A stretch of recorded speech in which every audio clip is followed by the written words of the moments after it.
Okay, we're live. Good evening, everyone, and welcome to the show. Welcome to episode 7. We are streaming live for the HBCU Lounge Network, and I am your host, V. Bailey. And I'm so happy that you guys are here with us this evening to join us. Before we get into it, I would like to ask everyone, if you're not logged in, if you have a YouTube channel, just make sure that you're logged in. You can go, if you click the link directly, sometimes it doesn't allow you to do that. But if you just go to HBCU Lounge Network, it'll take you right to it. So that way you can join us all in the chat, because we love to hear from you and for our guests to be able to answer any questions that you may have. So thank you for that. It looks like we're getting a little bit of a delay. Must be on hmm my end. Well, this evening, our episode 7 is on triggers. And this topic, I believe, is pretty important because many of us, we get triggered and we get triggered for different reasons. And, um, and I don't want us to be shamed of that, but to kind of just confront those issues, so that we can begin the healing process. And so we have Miss Chatina Guadalupe with us, as well as Miss April. And I would like to give you guys an opportunity to introduce yourselves before we get into it. So, Chatina, if you could go first. All right. Hello, lovely audience people. My name is Shatina Guadalupe, and I'm back again on another episode. I was here about 2 weeks Yes. ago, and we brought that thing back, but this time talking about triggers. I am a licensed marriage and family therapist, and I run a business, a mental health service called Always Live Lovely, where I offer individual virtual therapy for adult men and women, working on a variety of issues ranging from childhood trauma to difficult relationships, anxiety, suicidal ideation, parenting beginning from conception, and the list goes on. I also have mental health consultations, a podcast that I have called Breaking Barriers and Mental Health Discussion. That's on all platforms. And I do events in the community because I like to make sure I have something for everyone. So if they're like, hey, I can't really rock with the therapy, but I still want to have access to what you got to offer, I offer events, I have workbooks, and I'm also beginning to create music in order to be able to help people heal on that level as well. I'm really excited to be here, and I am just open and accepting clients. So if y'all vibe with me and what I'm saying, check your girl out. I'm based in the Bay Area, California, but my services are virtual, so I can support anyone across California. Yes, awesome, awesome. Well, welcome back. It's always a good time when we get together. So very happy that you're here. Um, and I would like to welcome Miss April, my new sister friend. I'm so happy that you were able to make it. I know there was a lot going on, but it's a Woo. blessing that you're here. It is. It So is. yes, definitely tell the people who you are and what you do and how long you've been doing it. Thank you for inviting me. Thank you for reaching out and saying you wanted to collaborate and do something. I think we have some more things coming in the future as well too. So, but again, thank you for having me. My name is April Million. I am an intuitive trauma recovery coach. That's a big, long title to say that I tap into your personal journey from an intuitive perspective, but also from your experiences in this 3D realm as well. Mhm. But it is trauma recovery. I am certified and licensed. I am 3 years in my practice. If you're familiar with me on social media platforms like Clubhouse, newly now TikTok, which I really ran from, and Instagram, I was like, really, Spirit? Okay. But you can find me. My practice is 3 years old, as I stated, and it's called Soul Survivors Healing. My journey is truly based on my journey of healing and the way it felt and looked for me. It is all inclusive. It is not a particular religious belief system, but it's all. I practice oneism. I believe God is in all things if we sit to look for the God in all things. Mhm. So it's very, it's a little woo woo if you're looking for something along those lines. It's definitely tapping into venerating your ancestors. But again, I coach women of all different demographics and practices. So it doesn't have to be woo woo. I have Christian clients, Muslim clients, I have shaman, I have therapists, but I speak and coach and work with you becoming your own healer, not you relying upon another person. Many of my clients are in talk therapy as well, so I honor my sister on the panel. The two Yes. can work in tandem. Mhm. My approach is a much more holistic journey. So if you're looking for something like that, that's where you'd want to tap in with me. I practice Ayurvedic dosha. If you're familiar with those woo-woo terms, then okay. And if not, stick around, listen to this podcast. You might change your mind, decide you want to tap in a little deeper. But it's speaking to you in a mind, body, and soul perspective. Okay. Absolutely. Well, welcome. Super excited about everything that we have, in store. It was such a blessing just being able to connect with you. And, I've gotten an opportunity to be in a couple of your rooms and just and every time I come, I learn something new and I'm like, okay, like this is the growth is speeding up. I'm here for it. So definitely thank you for what it is that you're doing as well. So with triggers, a lot of times, I don't know if you guys have experienced this, but it seems like a lot more lately too, since we have been dealing with everything we've been dealing with the pandemic and just, dealing with ourselves, dealing with our family, our relationships. Relationships have had to end because they just no longer served us. Um, Being triggered, from my perspective, is that it's evidence that you're not healed in that, maybe in a particular area. In every time a situation may come up, then you feel triggered, and or it throws you off your game. And so I've been able to see that a lot on the internet and actually in real life. People just triggered and triggered more than usual. And so that's why I really wanted to have the conversation, because I don't think that that's any way to live, right? And I think that we all have a level of triggers. And like, for example, as a Black woman, you know, we could be triggered by maybe someone touching our hair. I know I've had that conversation with some girlfriends, and they're just like, "Don't touch my hair," like, that's their experience when someone's just like, "Oh, I love your hair. Can I touch it?" And they're already in your head. And you're Yeah. like, what is wrong with you? Who raised you? you know? Sometimes you might be at work and you're like, I'm sure that's not appropriate, Listen, it didn't Uh, happen to me before. Especially right.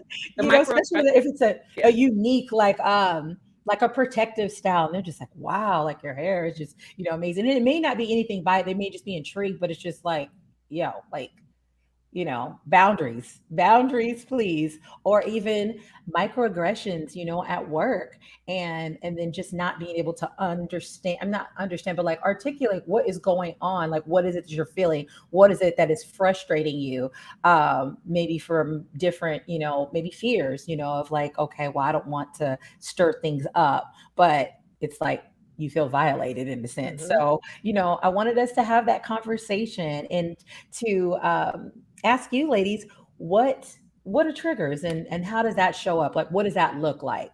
So April, if you could, lead us into this discussion. 'Cause you know And then I we'll go into love you. trigger. I know. So here's the secret. I'm gonna be I don't know, maybe not. Let me not presume and let me not project. But I have a very unconventional, non-traditional perspective with triggers. Okay. I coach in my little community, and Bea was speaking about this earlier. She's been in my clubhouse spaces. I coach that triggers are actually a gift. Triggers are not something to run from.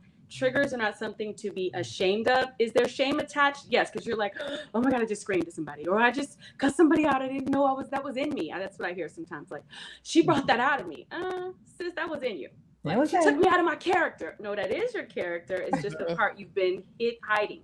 Right? We've all learned appropriate etiquette and formal structure and what's appropriate in society, what's the norms, which many of our societal norms are abnormal, but we'll save that as we get deeper into the convo. But triggers, like I said, in my opinion, they're gifts because they give us the opportunity to see more of ourselves. So now when you see that aspect of yourself, rather than judging it, well, let me back it up. So the trigger is not about what's happening in that moment. The trigger is not she did this to me. It's your emotional Mm-hmm. response to something that's been stored that happened in the past. Right. It's reacting on a subconscious level. So Mm-hmm. you don't even know. So to kind of get into it, I don't want to break too much because I want to share and we keep moving the conversation, but Mm-hmm. triggers are not actually reacting to the present stimuli. It's triggering something within you from a traumatic experience in the past. And trauma is any time that you are emotionally unable to process what is happening to you. So you can be overstimulated. Something could be traumatic that you don't even realize is a trauma. So we'll unpack more of that, but I just want to put that in there. To me, triggers are a gift because you're not going to get to heal something that you won't reveal. If you don't see it, if you don't own it, if you don't, you know what, I do that. If you can't have some type of accountability, even if it's personal, it's not about you saying sorry to everybody you know. It's you being able to see yourself, that level of self-awareness. That's what ushers you into the healing. So that's a gift, if you ask me. It might be uncomfortable, but it's a gift because you're getting to see something that you wouldn't have normally seen. So I'll land right there for now. That's how I see triggers. Right. I love that. I love that. It's Chatina. What are your thoughts on what are triggers and what does it look like? How do they show up? Yeah, and so I really like what you shared, April, just in regards to it being a gift, because I definitely feel like in modern day society, like it's very popular. Like the word trigger is such a popular term, and we look at it as such a negative thing. Like all the time, it's the negativity, and people are like, "I don't want to be triggered," or person just triggered me, and you're like on 100, ready to fight or something.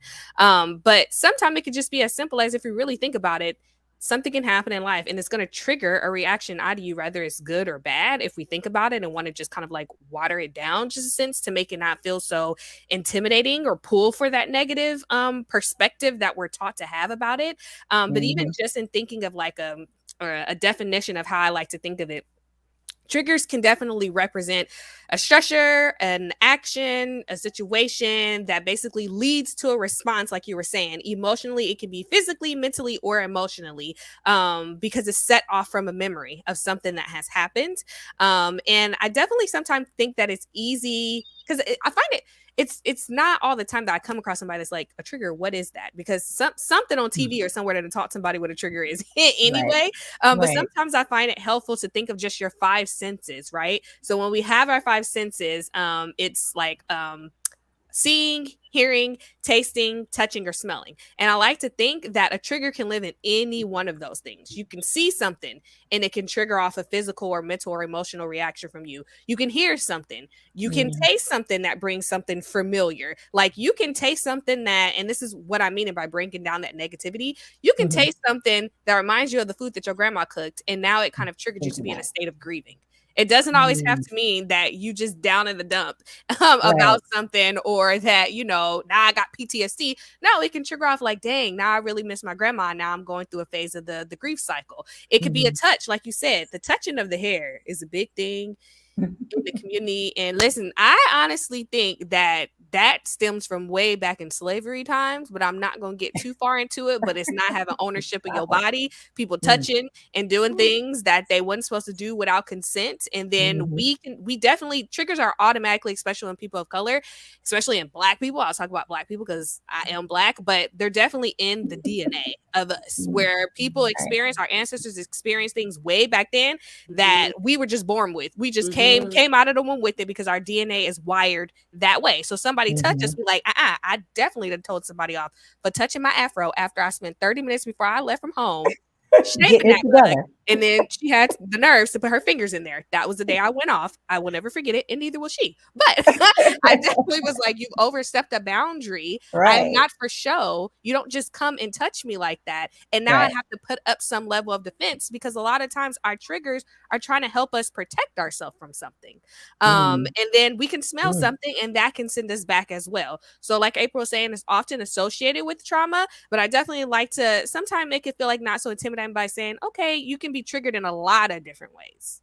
Absolutely. That's so interesting too, because, you think about that, like as far as which I like what you mentioned about that can make you think back, like to your grandma or someone that you love. And maybe, it may trigger a memory and it's not negative. You may not even go into the grieving stage. I mean, of course, you probably will miss them, but then you may think like, oh, like I remember when we used to make, these cookies together or Right. Be whatever, happy. yeah. And so I love the fact that you guys mentioned that it's not always negative, or attached to something like, oh, now you're going to just have a whole breakdown. You need to call off work for a week. Like it's not always like that, but I like the fact that, that you mentioned that, it kind of goes back to something that was like unresolved, possibly, or it just may be triggering a thought that is pleasant. Wish there were more of that was happening, But yes, so thank you so much for touching on that, ladies. So I wanted to, okay, so sometimes when we reflect back, in our past, or someone asks you a question like, oh, tell me a time about, you know, uh, something that has, affected you or impacted you. A lot of times we will reflect to something that might be negative, right? Why is it that that's kind of like the first thought? Like, why do our minds go back to something negative versus our happy memory? Like, I've asked someone before, like, what is your happiest memory? And they struggled so hard to figure that out. And sometimes you may have a life that's full of so many happy memories that you're trying to pick one, but in a lot of cases they're really like struggling, just trying to figure out like, what is my happiest memory, because they can always, their mind can go back that quick to something negative but not positive. So why is that? April, I see you nodding your head. Well, I don't want to, I'm thinking which way do I want to go here? Whichever way, girl. Whichever way. Yeah, right. I don't want Just to go. down the hole of the scientific association of different things that release in our body hormonally with negative situations and positive, right? I want to keep it on a really lightweight, conversational way of saying good memories are in the forefronts of our mind, and they are in the conscious realm of thinking. Your triggers are completely subconscious. You're moving through, think of it like autopilot. You're just moving through life. You didn't wake up that day like, okay, I'm ready for anybody to come for me. No, you're just in traffic and you pass by a construction site and a rock flies up and hits your windshield. You can't think about the memory. Your autopilot goes on. So here we go back into, I don't want to go through your directions with religion, but if you go back into spirituality, right? Bible tells us like what's in a person, right? That's what's going to come up and out.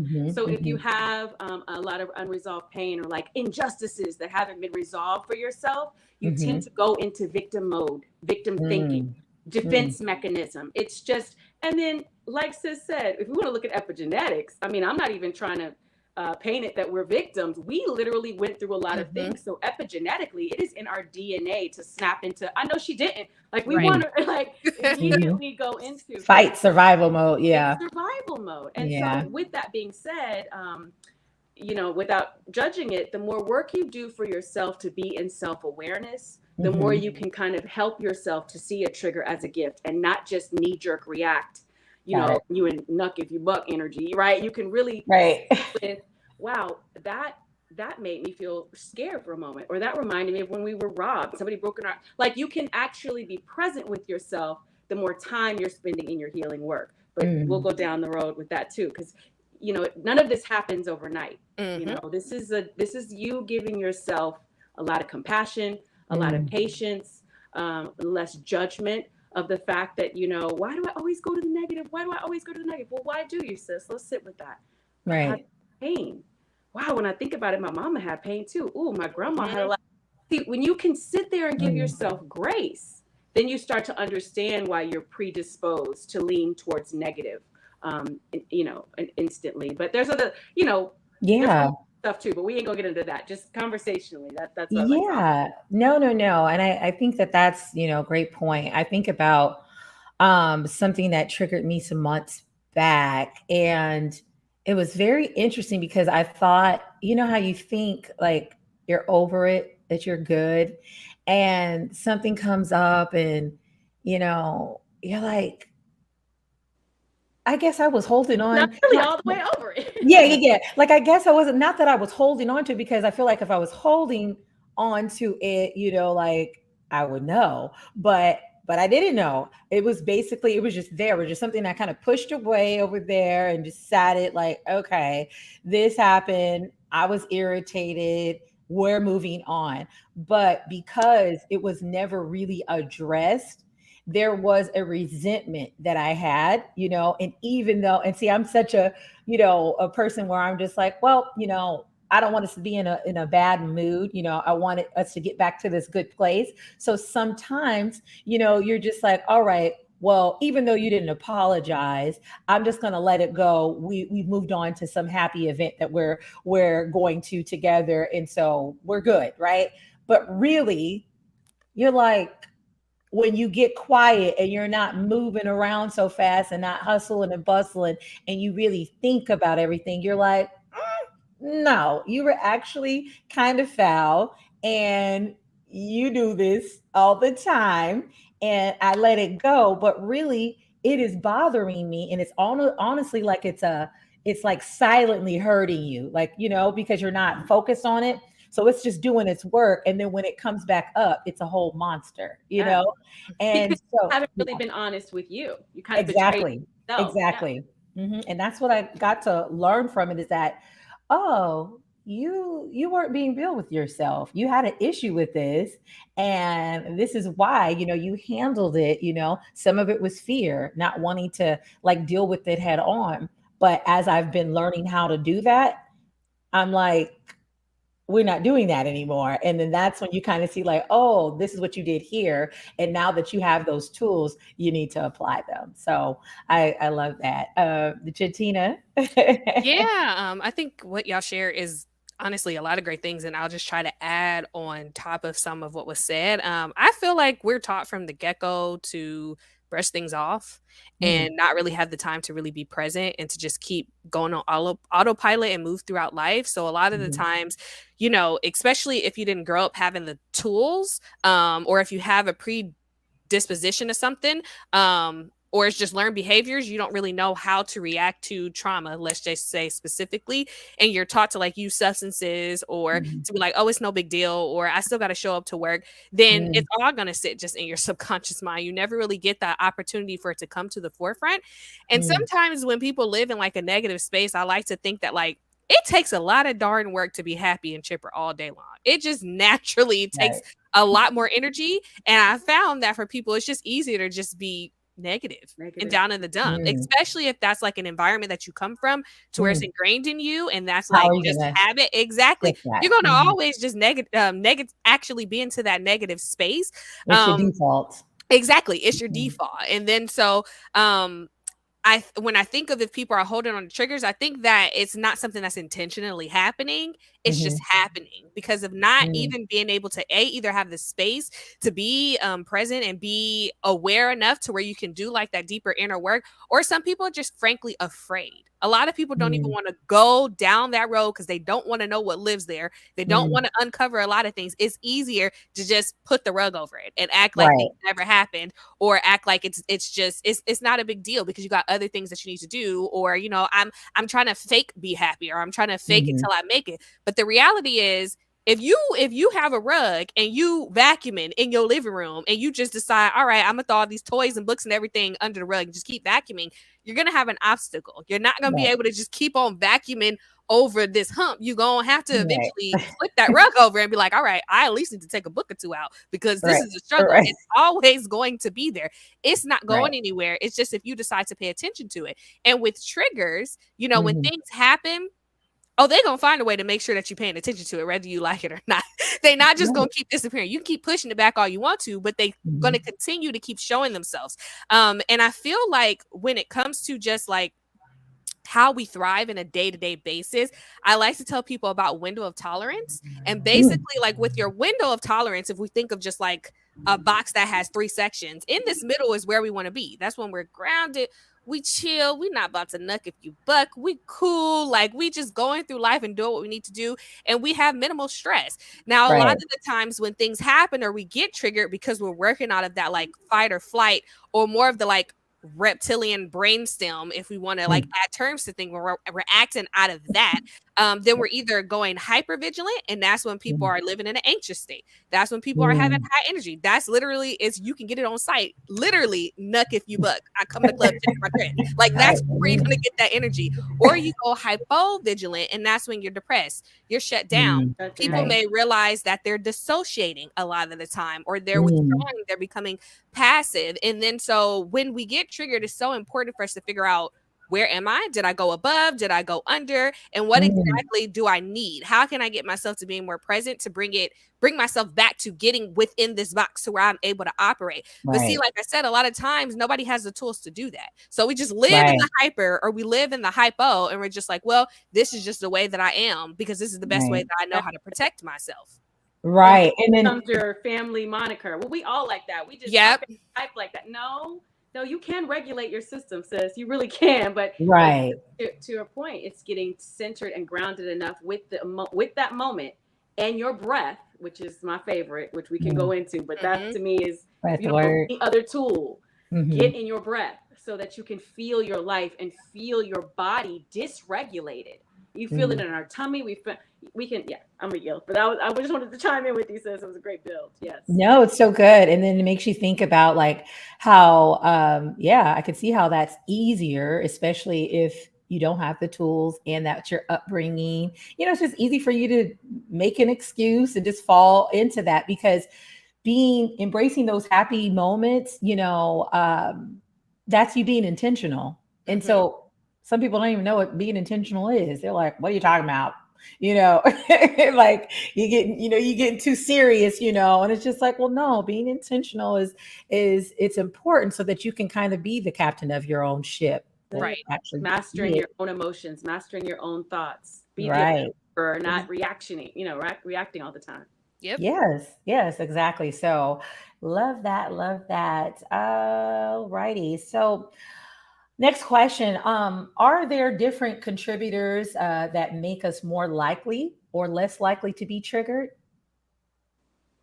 Would you say, there's, I don't know, just what different things can contribute? I definitely would say so. I think that scarcity is a huge factor. Mm. Scarcity. So let's get into, there's all different forms of scarcity too. Right. Not having enough is basically the definition. That can be not enough money. That can be not enough self-esteem or self-worth. That can be just not enoughness. You hear people say this all the time. Am I worthy of this? Can I do this job? Imposter syndrome, getting called into a conference room and you don't have your report ready. Not enoughness. I didn't measure up. That is a big factor. And ultimately, to me, the biggest is fear. Fear of, oh yeah. To me, I don't look at oppositional energies as love. A lot of people think it's love, hate, right? And that's fine. Everybody have their own belief system, move how you got to move. For me, I teach and coach that it's love and fear. Because in my personal opinion, underneath hate, the people who hate and are walking around with hate in their heart, look at racism. It's not really about hating Black people. It's a fear of something happening, of them losing their power or positioning. That's fear fueling hate. So to me, the opposing energies are love and fear. So anytime we have a deficit of love, so going back to people do everything they do, in my opinion, out of the abundance of love or the lack of love. So there's that scarcity, right? Right. I don't have the relationship. All my friends are getting married. Everybody's happy. Scarcity. Scarcity to me is a huge triggering agent for people. And comparison. And that's scarcity, right? She's Yeah. better than me. He has a better job. I'm not enough. We go right back to it all, in my opinion, sifts back down to enoughness and that scarcity factor. Yeah. And then that comparison, of course, it's just like, okay, well, if this person is better, then that means I'm going to have to go without, or they're going to choose them. And then I'm going to be like out, and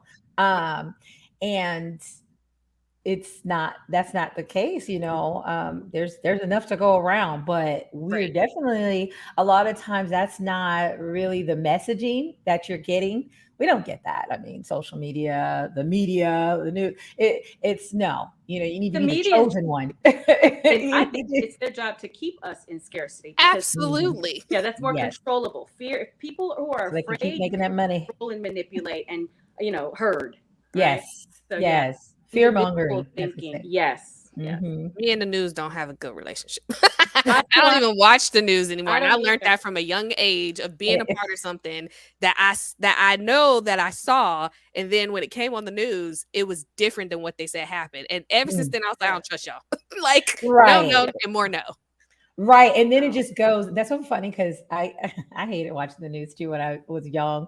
And my stepdad stayed watching the news and he was just like, you're not gonna know a meteor's coming down until it hits you. You know, I'm like, I won't, because every time I turn on the news in the morning, they go over the same thing. And in the afternoon, they just keep replaying the Repeat the same stories. stuff.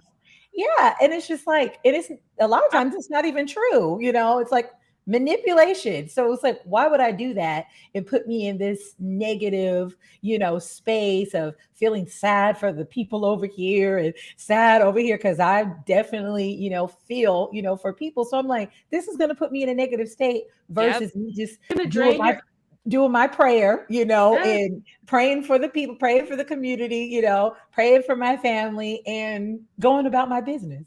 Yep. You Keeps know? you it keeps you no, literally, it keeps you in a triggered state Hmm. of mind. And Yeah. I wasn't even gonna go in the direction of like talking about it in this way. I was like, I'm bringing up something else. But actually, I think that the news is like a really good example. Mm. Because when you Triggering. think of just the news and the way that it can keep you in like this negative cycle of thinking, there's usually like five traumatic stories to one positive story that's being said on the Mhm. news. There's not a lot of positivity that's coming from that outlet, which is insane Right. to me.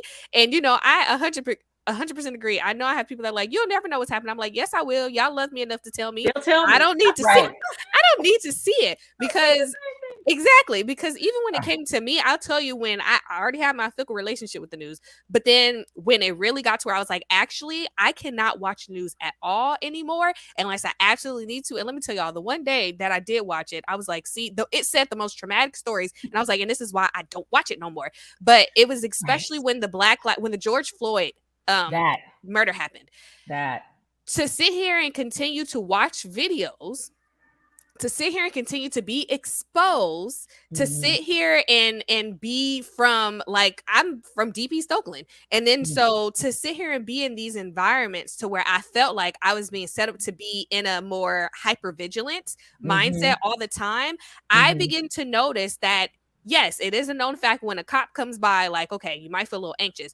It started Right. beginning to be too much for me. Like, I'm about to go Mhm. on full blown hyperventilating. I'm about to have an Mhm. anxiety attack. And then depending on what's happening in the neighborhood, if I like see a cop that's walking by, now I feel like I need to be afraid. And I'm just looking out the window in my own home. Right. Like, it got really bad to a point to where I was like, Shatina, what is going on? Like, you're Right. shaking. You feel like you're looking over your shoulder all the time. You are always on the fence. Like, if a cop says anything to you, got something to say to pop up because you feel like you need to protect yourself offhand. What's Right. going on? And I Right. realized I'm being fed because we're not just looking at the news on TV. The news is on the social media. It's Right. everywhere that we're looking. So if you're constantly aimlessly scrolling, like we've been taught to do on social media, we Mhm. are setting ourselves up to be in this state of mind that's taking us out of our window of tolerance on a daily basis. Like, Right. I saw something the other day, and it's like a mother's group that I'm in, and this one Mhm. lady was sharing something about sudden infant death syndrome. Now, Oh. when it comes to social media,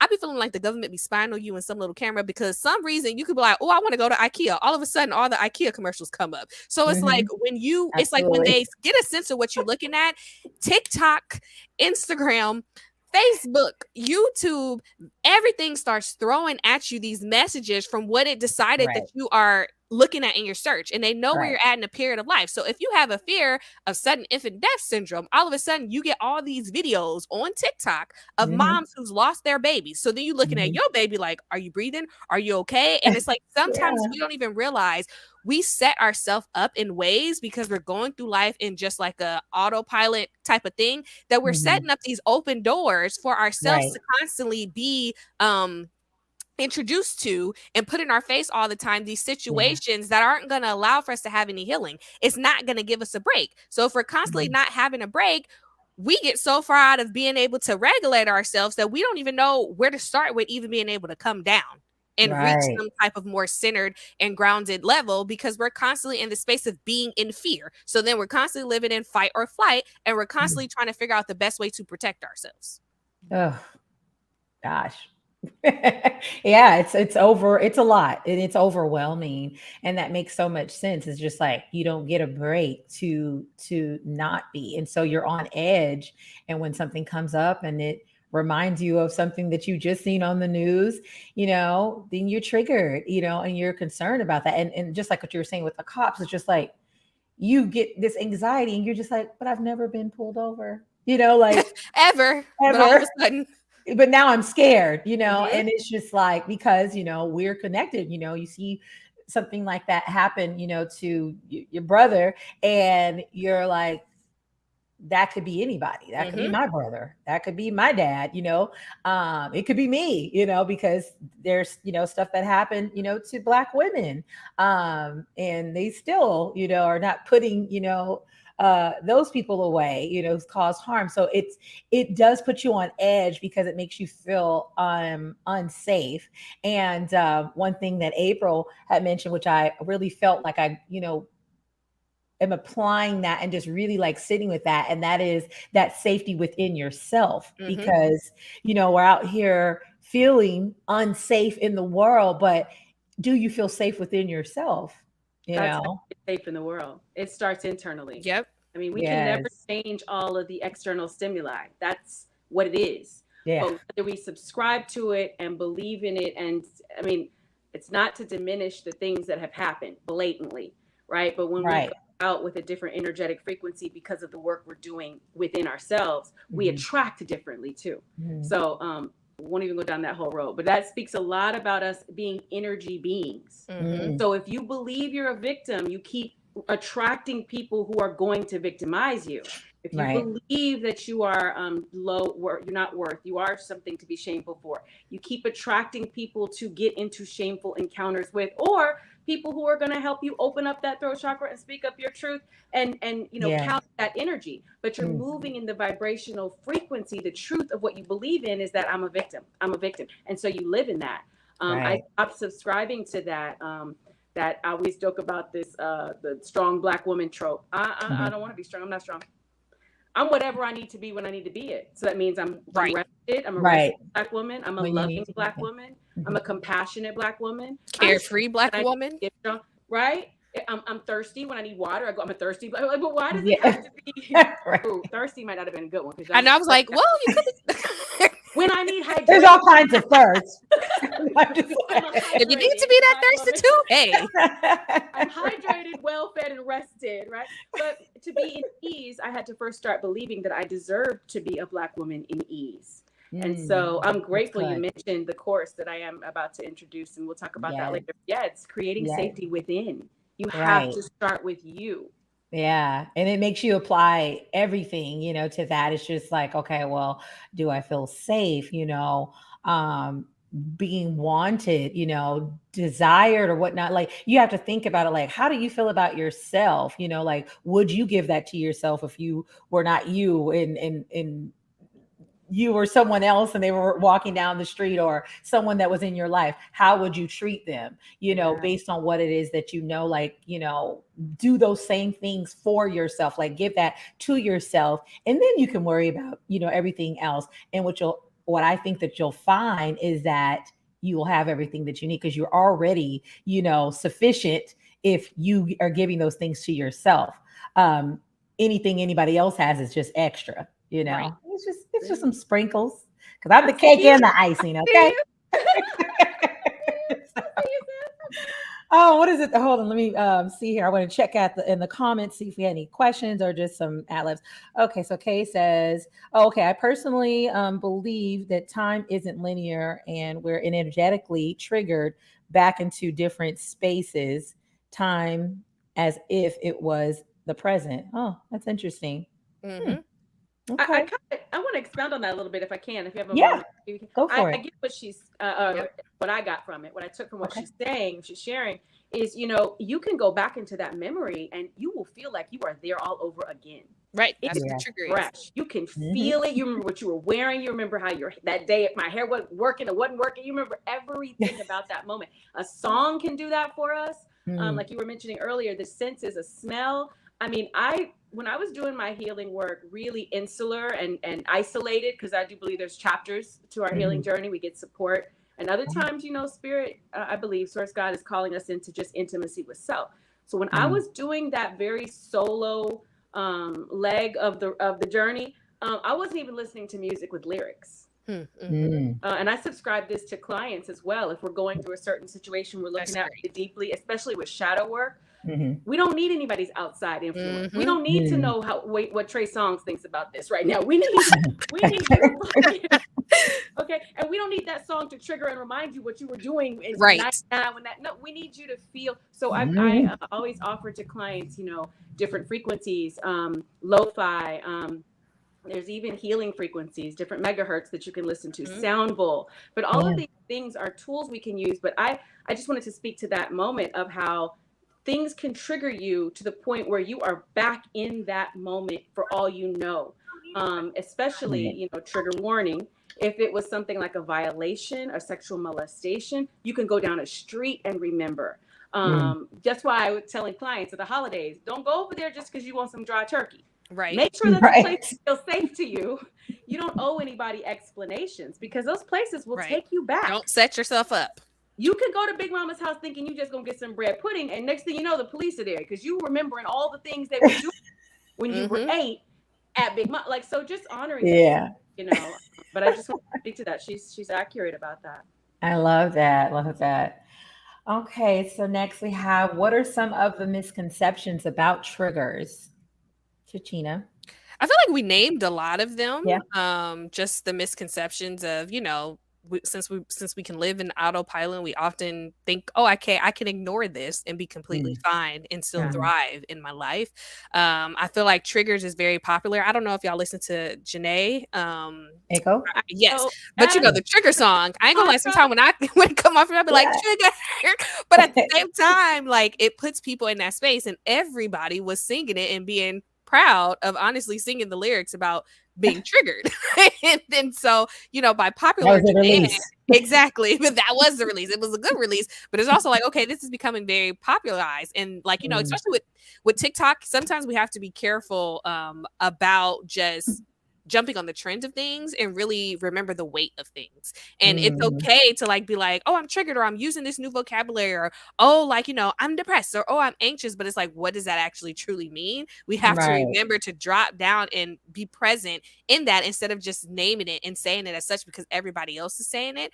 And then just like what we said earlier is like, it doesn't always have to have a negative thing that's attached to it. Especially all that April was saying just about like, it's kind of like showing you more information about who you are. It shows you more information about who you are, reminds you of where you've been, sometimes more unfortunately than beneficially, but also it's the work in areas that you probably need and where you can go. Because I'm a huge believer in like, like you can have triggers about anything, like, but you can also take hold of that narrative that's coming up when you are having that trigger, and it doesn't always have to land in a sour spot. Like something that you had mentioned earlier, via like, oh, you thought that you were over something, but then it came back up. I tend to think that like, if a trigger is there and it's something that's happened, you never may actually forget it. I don't even think the goal is to actually forget that something happened. It's more so your reaction gets 10 times better to it. You don't have to stay in this space of always being fight or flight, or always driving into depression, or always being overly anxious about something. You can get to a point to where you're like, you know what, that happened to me. That's part of my journey. I'm going to honor that as being part of my journey. And I have grown through that to become whoever it is that I am now, or who I'm supposed to become. So you really can take power when it comes to that. So it's like this misconception of like, it's there, and it's also not like an easy thing that you can just get over. Like, I don't feel like you can just hop, skip, and jump and you're fine. Like something big happens, and unfortunately, it can take a lot of years before you can get to a place to where you feel okay about what has occurred and what has happened. And it's not your fault. It's not something you need to blame yourself for. It's an unfortunate circumstance that happened to you, and now you're stuck with being able to do the work. But the beauty in it is that you get to choose if you want Right. to do the work. You get to choose to get yourself out of that. You get to choose if you want to stay in what's dragging you to the pits of the ocean, to the pits of, to earth. Like you get to choose if you just want to ride the wave. So I think like if we can look at some of the Okay. misconceptions that we hear or that we taught ourselves, then that helps us figure out what direction to go in order to kind of like reshape it into being something else. That's good. That's good. I think too is one of the misconceptions is that you don't get triggered. Like it's like sometimes people just are just not real with themselves. They're like, Hmm. oh, I don't get triggered. I don't have trauma. It's just like, okay. Right. Or stay in their coping mechanisms so much that they've normalized it. Hmm. I'm just going to say this really quick. It's not popular when I deal with the spiritual community. Now that everything's very normalized and acceptable, plant medicine. That's what we're Mhm. going to say. People who stay kind of, what do I want to call this? A little high, Inebriated? a Yeah. little Yeah. high. Hot. Just a And little it's bit. right. And I'm not even knocking it because, if that's what I need to do, that's what I need to do. Plant medicine is plant medicine, but I don't believe Yeah. everybody uses it as medicine. So Mm. I am, like I said, in more spiritual communities and holistic practice. So I understand our ceremonies. I understand the use of it, but misuse of it, you're just numbing yourself. So you're Right. actually not healed. And I know that's not popular for me to say that in that community because they believe very, solidly that that's not a Yeah. bad thing. It's of the earth. That's beautiful. But So yeah. is working out in the gym. And if you stay in the Hmm. gym 24/7, that's a codependency. Right. It's It's beautiful the to make, function of it. yeah, Right. how you're Right. using yes, your intentionality. Because if it's beautiful to make your money to support your family, but if you stay working 24/7, that's a codependency, love. Yep. That's an addiction. Right. So this is not Right. your coping state. So a lot of people don't realize they're in a state of, let's be very, mine that I have to work with is a food relationship. My Mm. relationship with food, I have to stay present with myself. I know how to abandon myself. Dissonance is common, especially Mm. in our community. We love we love all these different things, right? That Hmm. aren't Right. necessarily always the most healthy choice, but they feel good to us. And Right. again, there is a release of different hormones that tell it carbs, crunchy, sweet. Mm. Um, all these different things play into it. But I love you bringing that up because I do think a lot of people think they aren't triggered, but Mhm. it's because they stay in a sedated state. Right. Right. How are you going to know if every time you want some Right. Oreos, you just go eat a pack? Well, then see how you feel when you don't go in Right. that this. That's how you can test if you're being Mhm. triggered or if you live in your triggered state. See Right. what happens when you don't smoke. Ooh. Okay, challenge Mhm. yourself a little bit. See what happens when you don't go take that shot. Don't pour that. Oh, it's just Mhm. wine. Wine every night, sis. Every night. Right. Hmm. So Right. no, and I'm not saying these things in judgment. I'm saying I lived all of them, albeit Yeah. Yeah. literally. But I've sat with myself to see when was I using That these awareness. cope or Hmm. numb out my emotions because you're not going to Right. heal. Again, I said this earlier at the top of the session. You're not going to heal anything you're not being honest about. So Right. bypassing and pretending it's not happening, that's what I would say is the the hardest part when it comes to triggers or Right. denying it. Like you said, pretending you don't have them. Yes, you do. Right. Yes, you And do. and You're not a and bad person. You're not right. broken. You're not. Quit judging yourself. Quit judging yourself. Right.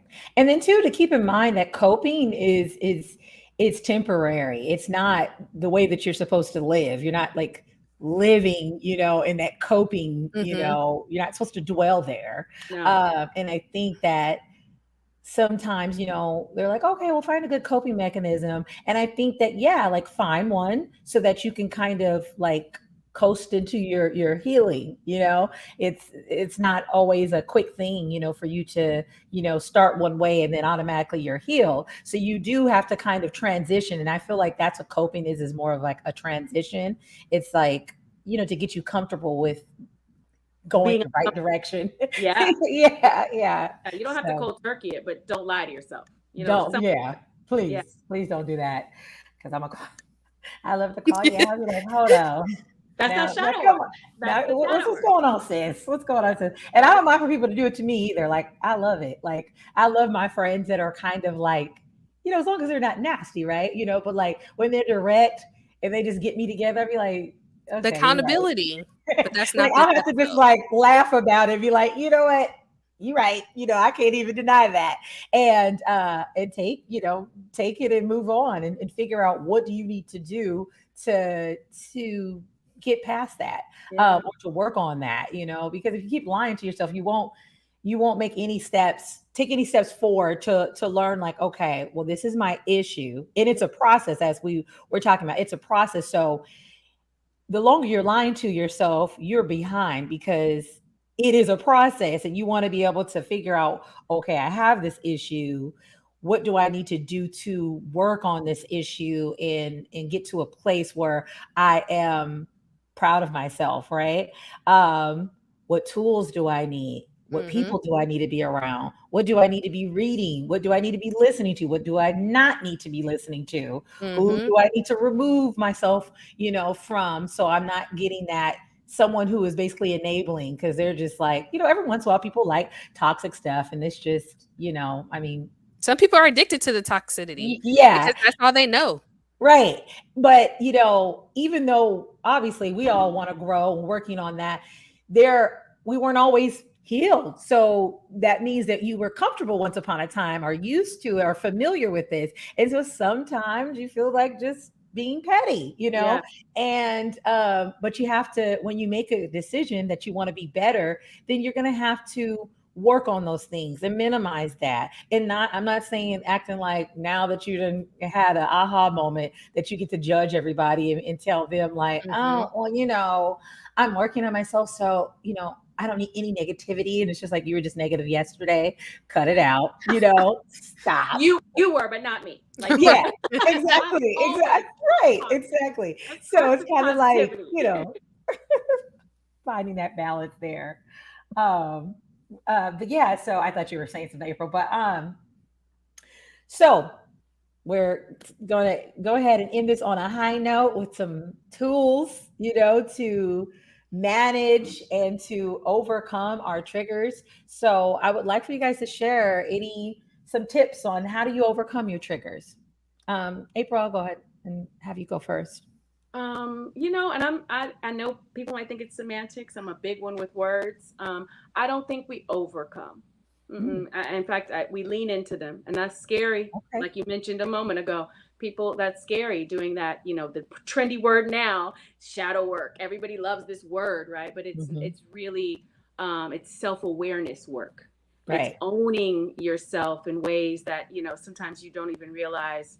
My mom is this, she's that, or my partner, he's always doing blah blah blah. He's just reflecting back to you. You probably Mm, do some of those same things, mm, and so I don't like to think of it as the overcoming of it as much as I like to say embracing all of who you really are. See, hmm, if you will stop judging, then you'll accept that that's who you are. But you're mm, so busy, a lot of people are so busy pointing out in other people, but what they're seeing in other people is because it's a familiar frequency. A lot of times we're doing the exact thing. mm, And I believe, Spirit allows these people to come into our atmosphere, our stratosphere, our auric experience of life, right? Your aura. This person's affecting my aura. This Mm-hmm. person brings my frequency down. Oh, mm. are they here to help you learn how to set boundaries so people Mm-hmm. can't bring your Right. frequency down? People aren't coming to, your triggers are not here to attack you. The triggers are not here. They're here to help you fortify and realize who you really are or Right. aren't. Right. Because we like to say who we are, but your actions prove it. I always start, when I have a Good. new client, we start talking about self love. Um, I also, subscribe to the fact that this healing work is nothing but self love in disguise. That's all. Mm, That's mm. all. The more Yes. you love yourself, and I know that sounds so cliche, but to be honest, most people don't love. They say they do, right? You're The right. actions are Right. There's a completely out of. misalignment. Come on, sis. Yeah. We I mean, we're learning. We're still learning what love actually is. Like There come you on. go. when you Well, when you think, yeah, when you think well, and about we're that. still learning. Yeah, I'm sorry. Go ahead. Go ahead. Go No, ahead. no, no. Well, yeah, I was just saying, when you think about that, like really studying it and looking into what love really is, it's just like, oh, well, we use the word, but we're not actually Who knows how to really? doing it. Yeah. Yeah. And not only are we still learning love, we're still learning who we are. Mm-hmm. We have Yeah. been subscribed to a matrix and a programming. Yeah. You're doing what was modeled for you. You're Right. doing what your parents said was the thing to do, what Right. society says was the thing to do. Mm, Go to yeah. school, get the degree, marry the person, have the 2 kids, get the. You know how many people I coach that are unhappily in whatever their life experience is. I'm not going to Mm, say I have unhappy people who are single too, but right. ultimately, everybody's chasing this picture, Mhm. and then they really wake up one day and realize that's not even who they were. You're like, I don't even like this. Followed a model. Yeah. Right. So when you talk about we're learning what love is, we're learning who April, we're learning who ourself is. So if you're too busy critiquing the parts of yourself that you don't approve of, you're not really in love with you. To be in love with you is to love All of it. All of you. Yeah. So if you're shaming, lying, I don't do that. I don't do, then you're not, then you're saying you have shame about parts of yourself. Right. So if you're shaming those parts, you're not going to love what you shame. So the work is to really fall in love, and you're not going to fall in love with it unless you let yourself see it, tell the truth about who you are. So it's uncomfortable, but I tell you what, it's worth it. I know that for sure. Myself, all the clients, I've had the beautiful opportunity to help usher them into their own healing journey for themselves. Nobody's going to do it for us. Absolutely. It's a choice. Absolutely. So yeah, it's not comfortable, but it's worth it. So I'll land there. That was beautiful. I know she's like, well, I guess I'll go. That was great. So good. So good. We spend so much time running from ourselves. Ain't that the truth? Yeah, it's a tender spot for me because I think about so many years where I did run from myself, and then I watch us, you know, as women, because I only coach us. I coach BIPOC, women of color, and we have all of these expectations pressed upon, responsibilities, all of these different things that we've adopted as who we are, and it's not even who we are. It's not even who we are. Yeah, just like abandoning, you know, yourself. And that's something, you know, to look at, you know, as well. Like, you know, as I'm writing, you know, my book, I, you know, just reflect on that and just like thinking about certain things where I used to be angry at this person or feel this way, like, well, they could have did this is that. And it's just like, oh, I felt like, you know, neglected, you know, here. And then it's just like, but are you neglecting you? Exactly. Have you been doing that? What is your role? Yeah. As you look at yourself and work on that healing and, you know, the love, the self-love and all those things are just seeing all of you, right? Because people like to say that they're 100% real, giving all of themselves, but they're not. I mean, it wouldn't even be, I don't know if it would be that. That's too vulnerable. But, right. But as you know, start seeing all of yourself when you're by yourself, you're like, okay, I'm looking at this. I'm not really feeling that. Like you don't believe it. You're like, is that what I was doing? You know, and you start examining yourself, and then you have to think like, well, you're ready to nail everybody else to the cross about what they didn't do, but you're not doing it. You know, exactly. Why did you allow? Like, I always get these trash men. Okay, hold on. What's with your picker, sis? Yeah, right. Stop the misalignment there stop too. Trying to put them together. Stop going after the project, you know? Yeah. And what are you expecting from them? So when people aren't meeting your expectations, well, hold on. Is he supposed to ride up on a horse with 6-figure? Like, what are your expectations? Right, yeah. So it's a whole lot there where we've, you know, like I said, bought into this matrix and this story, and then we go back into that comparison, like we talked about at the beginning of the interview. So yeah, society is so cringy. Like just that whole conversation that you just brought up, I'm sitting here like, nah, I'm mad, I'm pissed off. Like, shoot, are you triggered? Are you triggered? I'm triggered, okay? Because when we realize that we in this continuum of like, dang, maybe you didn't want to do this, or maybe you don't want to do that, but we're sold something that society has already set up that made us feel like we have to do this in order to be successful. It's a hard thing to let go and step out of that. It's a hard thing to do. Awakening. I around my 40s, and I will say too, I know we're not getting into this part of it, but I will tell you what helped me seeing more of myself too. Some tools that helped was getting my birth chart read. I know a lot of people aren't into astrology as far as, you know, if your spiritual beliefs tell you, you know, not to get into it. I want to challenge you to go deeper and learn for yourself. Right? Study to show thyself approved. Because what I learned was I could have Christ and crystals. Okay. So just gonna say that real quick.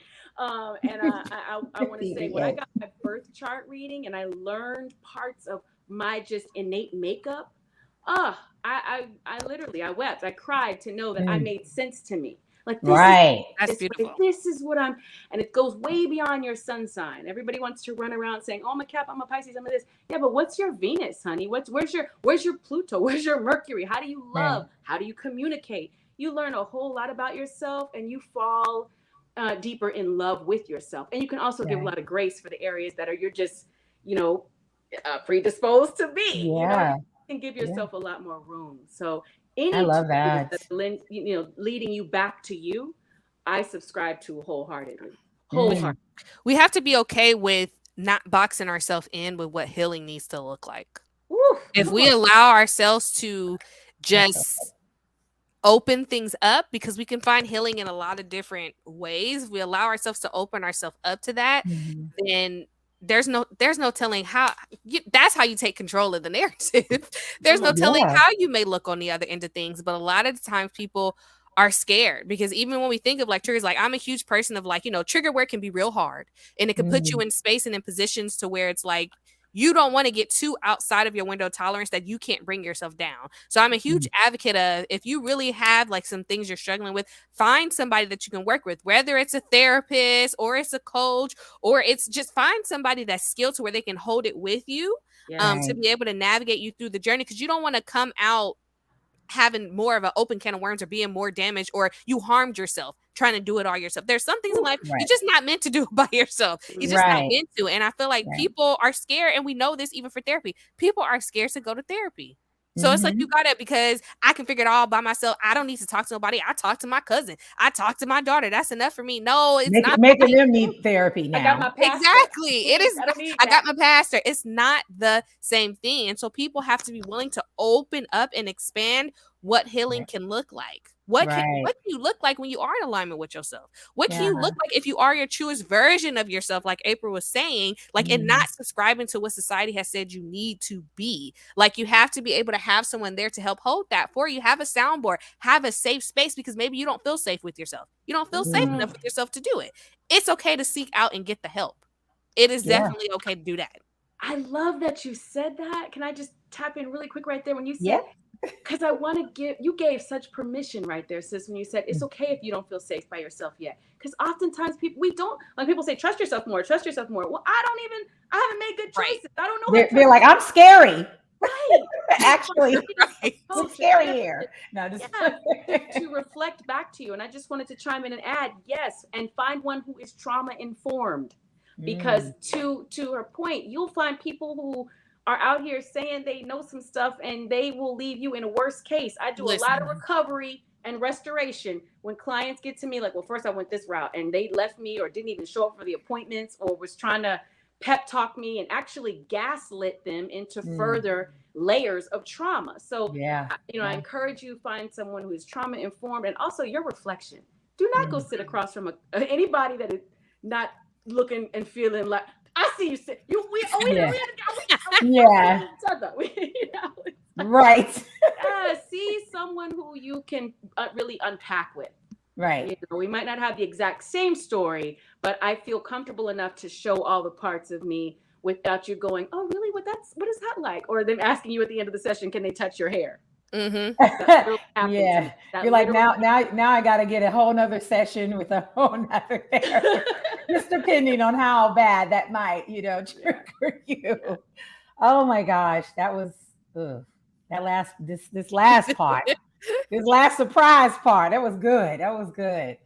Well, thank you, ladies. I am just grateful for this discussion. I appreciate it. I'm sure our audience does too. Thank you guys for hanging in there with us. Well, we're just over an hour, but I would like to give you guys an opportunity to share what events you have coming up, what you got going on, how the people can get in touch with you. So April, go ahead and give it to us. I'm like, I know one thing that's really heavy from this conversation. I'm like, I got to talk about the Creating Safety Within. As you already mentioned, I have a 6-week course coming up. It is in a communal setting. It is geared, again, specifically towards us as women of color and our experiences. And we're going to get into and unpack and break down all of these, programs that we have subscribed to and have been indoctrinated in. Some of it we didn't even subscribe. We just born in this family, and this is what we do, and this is how it is. Right. And we want to look at how we wake up every day. And I start the course just asking, when was the last time you felt safe? Mm-hmm. When was the last time you felt safe? And then who was the last person you felt safe with? Mm-hmm. Because a lot of people, as you had a beautiful, I watched this be of frenemies.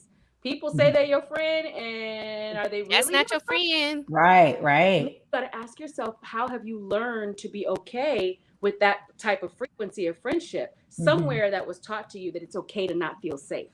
And that's why Right, you accepted them in your circle. So right. again, the course is 6 weeks long. If anyone's interested that's listening, we're going to talk about safety within when it comes to your dating, your romantic relationships, boundaries we set with family members, tools to create more safety, how to get that healing internally, and how to stay present with yourself to know when you're not feeling safe.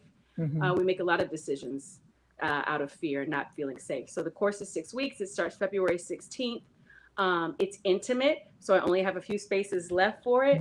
But if this sounds intriguing to you, definitely check out my Instagram page and DM or go onto my link that Right. supported here, and you can hear more about it. And then you can also always, if you're on Clubhouse, that's a platform I'm on every Monday night, as B knows, in my club called Love Over Everything.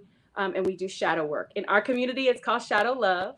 Mhm. Um, and it's pouring love into those aspects of our shadow, right? Looking at the Mhm. triggers, Mhm. unpacking, understanding our inner workings. So that's every Monday night at 6 Central. I think right now Yeah. that's all. Yeah. Oh, if you'd like, hello, the main thing. If you would like to do one-on-one coaching, so glad you put the link up. Again, my practice is called Soul Survivors Healing.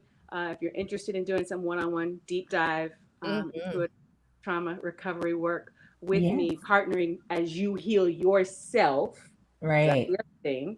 That's Um, good to Right, she not definitely, gonna do all the work for baby, I'm a midwife. you. I'm not here to pull the baby out. I'm here to help you deliver yourself. You're giving birth gives right. freedom, liberation for you. But if you're interested in doing that work along and let me partner with you, definitely reach out. Soul Survivors Healing. Awesome. In the Sankofa sesh, is it Sankofa Oh session? Yeah. yes, Sankofa is our sister circle. It's just I'll be brief. It's once a month we meet. It's a sister circle. We just share, build, uplift, encourage. There's no coaching going on in that particular space. It's truly just to be held, seen, loved, and supported. Mm, That's it. I That's love it. it. I started that literally. You mentioned George Floyd earlier. I was like, where do we go to grieve? Where can our tears as Black women each other? You know, how do we? Right. So yeah, 3 years ago. Now we're Love coming up it. to the anniversary in April. So yeah. Mhm. Oh, thank you so much. Thank Thank you. you. Miss Chatina, let the people Yeah. know how they can So, find you.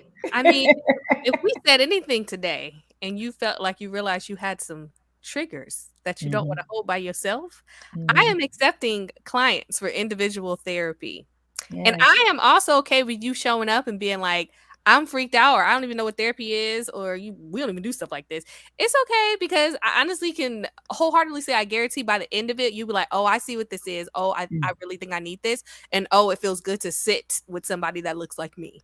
So Mm. I Yeah. am definitely here to be able to provide a space for you that can help you receive the healing to live a lovely life, that can help you feel, be, think, and live lovely if that's something that you're looking for. So I'm open because I know a lot of people are like, I'm looking for therapists and the therapists have a wait list or nobody's answering back. The pandemic really did a doozy. But I have open slots and it's virtual. So you're able to not have to leave the comfort of your home, or you can send in your car, whatever works for you. I can work with anyone that's in California, male or female, or Mhm. anyone with however it is that you identify, being able to just meet you exactly where you're at. And I accept clients all over California. Also, I have a podcast.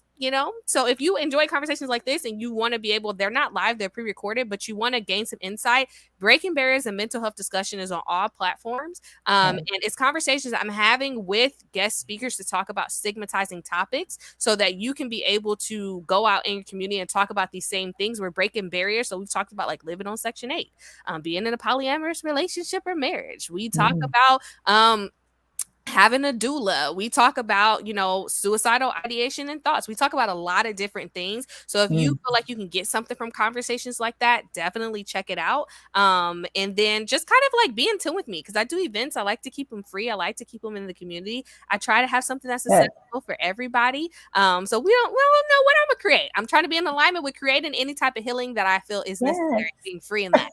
So definitely connect at alwayslivelovely.com. If you want to send an email, www.alwayslivelovely.com is my website. Always Live Lovely on all social media platforms. I would love to connect with you. Yes. I like it. Awesome. Always live lovely. I love it. It feels good. It's beautiful, right? It just natural. It just makes you feel good. Like, this is good. Well, I truly appreciate you ladies for coming on. You are so valuable to me personally. And I know you make such an impact, in your community and everyone who has the opportunity to get to know you or experience any of your events or, opportunities to hear you guys speak. So thank you guys again for taking out the time this Sunday and donating it to us here, Toxavi, on the HBCU Lounge Network. We appreciate you so much. And to the audience, appreciate you again for always checking in with us and supporting. And yeah, we just appreciate you. We will be back here in 2 weeks for another episode, for episode 8, right? Episode 8. And we'll be talking about learning how to love the me I see in the mirror. So, yeah, I'm excited about That's that. added on to what April was talking about. Yes, exactly. Spaces like this, be honestly, and inviting us to be a part of it. But Yes. just you're doing that's so forward. Great work. To be bold Thank enough you. to step out here and the consistency in it. People Listen. sleep on that. I got you. sis. Mhm. Yes. So I want to honor see you as you. well. Give you your flowers. Thank you. Thank you. Every time I get tired, I'll be like, I got another idea. I've been praying on this. I think that this is going to be good. So, yes, I'm here for it. I'm here for the people. I'm here for my sisters, and this was just really a passion and aligned with my purpose is women's healing. So I had to listen, and I'm very happy that I did. So, thank you guys, and everyone have a wonderful night. Thank you. Bye.